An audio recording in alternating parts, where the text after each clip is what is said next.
The difference between tenant in common and a joint tenant. Okay, so with a joint tenant, we're mainly looking at if one of those people passes away, the other person is automatically going to get the property under survivorship. Okay. If it's tenants in common, that person's share that has passed away is going to not automatically go to the other person that owns the home. It will go by either their will, or if they don't have a will, the Administration Act. So the person that's still alive could actually have a new owner of half of their property or whatever share they're owning. Yeah. And also you can change the amounts of shares. So one person could own 90% and the other person can own 10%.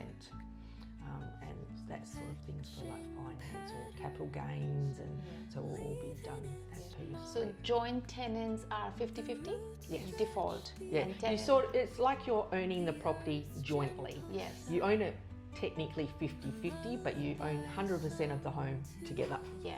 So if there are 3 people, then it's 33, 33, 33. Whether it's 2 people or 3 people, they'll all have equal share of property. Yes. However, tenant in common, you can put a percentage of how much percentage of that ownership you want to assign to that person. Yes, you can either say equal shares, which is it's similar to joint tenants. But obviously when someone passes away, that's how it's dealt with differently than joint tenants. But yeah, you can also do 10% and the other 2 have the other 90% between them, or you can have all different shares as long as it adds up to 100%. Yes, because a lot of people do tenant in common for the negative gear or investment properties and stuff like that as well. So depending on who have higher income, they put more percentage so they can claim more deductions. And sometimes people go on as joint tenants because it's their principal place of residence, and then they decide to buy a different place to live in. But they're going to have that as an investment. Like you said, they may decide to change the ownership because it's not tax savvy to do it that way. Depending on person's income.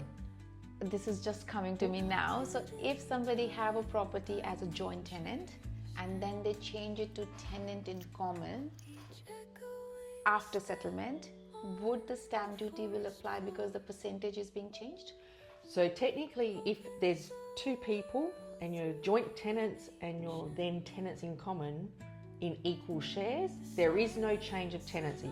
But if you are changing the tenancy, so 90-10, say if you own it 50-50, that person that's now going to have 90%, you'd be charging stamp duty on that 40% that they are now getting from that other person. And there's no concessions whether you're husband or wife, anything like that.